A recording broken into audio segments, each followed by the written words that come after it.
Elecciones en México el próximo domingo. Cierre de la campaña electoral en el día de ayer, 48 horas antes del proceso electoral mexicano. 100 millones de votantes podrán elegir la nueva presidenta, porque la verdad es que las dos posibles candidatas a ganar son dos mujeres. Y por supuesto una polarización de las posiciones políticas en México.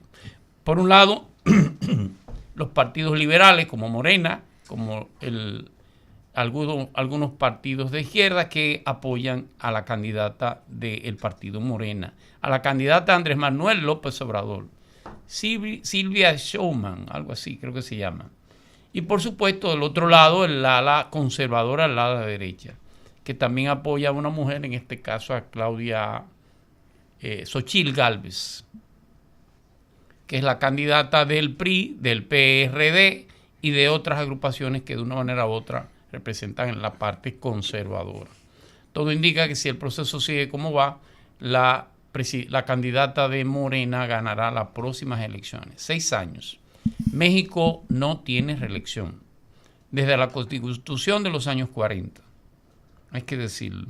Por eso se establecía aquel famoso dedazo del PRI, que gobernó 74 años México como un partido, como un solo partido.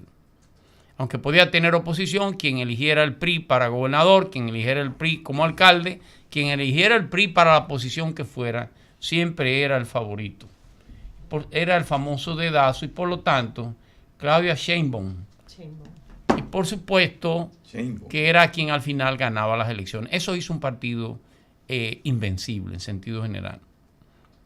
Es que en los años 90, cuando gana por primera vez alguien que no es del PRI, que en todo caso era miembro del PRD, terminó siendo un vaquero, era representante de la Coca-Cola en México.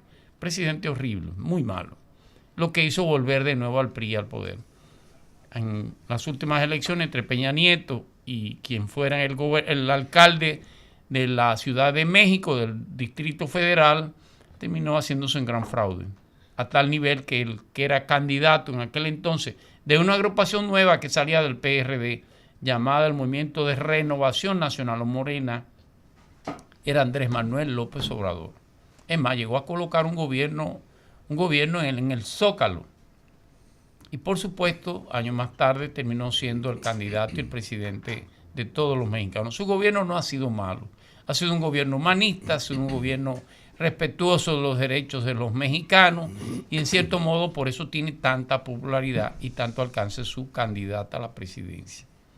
Ojalá que México no se polarice como se vio en los años 90, que llevaron a México al peor de los desastres económicos. Y ojalá que este clima de paz y de tranquilidad siga primando en las relaciones a lo interno de México. Es un país inmenso, es un país enorme y sobre todo es un país con una diversidad cultural. Veremos a ver. El otro tema, por supuesto, es la condena a un presidente, a un expresidente de los Estados Unidos y un posible presidente, hay que decirlo, que es una condena penal nada más y nada menos que al expresidente Donald Trump. Un jurado de Nueva York lo encontró culpable de 34 cargos, dentro de los cuales está falsificación, evasión fiscal, todo lo que usted puede imaginarse. Nada más y nada menos que una actriz porno en un ejercicio de prostitución con el cual el presidente Trump mantuvo unas relaciones en el año 2006. Y esto hasta el día de hoy se ha prorrogado hasta terminar en un juicio de este nivel. ¿De qué se acusa Trump? Bueno, de haberle pagado un soborno a esta señora de $130,000. No lo pagó Donald Trump, lo pagó su abogado, Michael Cohen. Y por supuesto, después de la investigación del fiscal federal, se demostró que el presidente Trump pagó al abogado Cohen alrededor de $430,000, como una manera de disfrazar todo aquel pago, en el cual incluía un sobreabultamiento en algunos de los pagos que se hizo.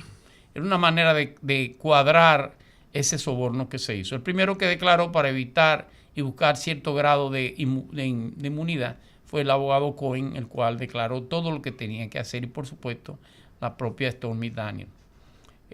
Posiblemente, y esa es la pregunta, ¿qué pasa con el presidente Trump si es como ya es declarado culpable, pero en los Estados Unidos un jurado, o sea, el simple pueblo, conoce los juicios penales, sobre todo los juicios graves. Pero le corresponde al juez fijar la condena, que el máximo en este caso va a ser de 4 años. Como de manera de atenuante, como el presidente Trump no había tenido ningún caso penal hasta el día de hoy, podría condenarlo a una prisión suspensiva.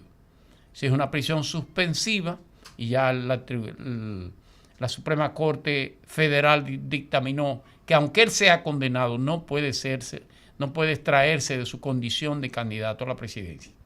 Por lo tanto, podría ganar el 5 de noviembre de este año la presidencia, aún manteniendo una condena de este nivel. Es algo sumamente novedoso. Habría que ver cómo se maneja. Veremos a ver si el electorado norteamericano se decide por votar, como todo indica, los números al día de hoy es que ganaría sin problema. Se decidiría por votar por un ciudadano que ha sido condenado por este tipo de delito. El día de mañana, el próximo lunes, volveremos con otros comentarios.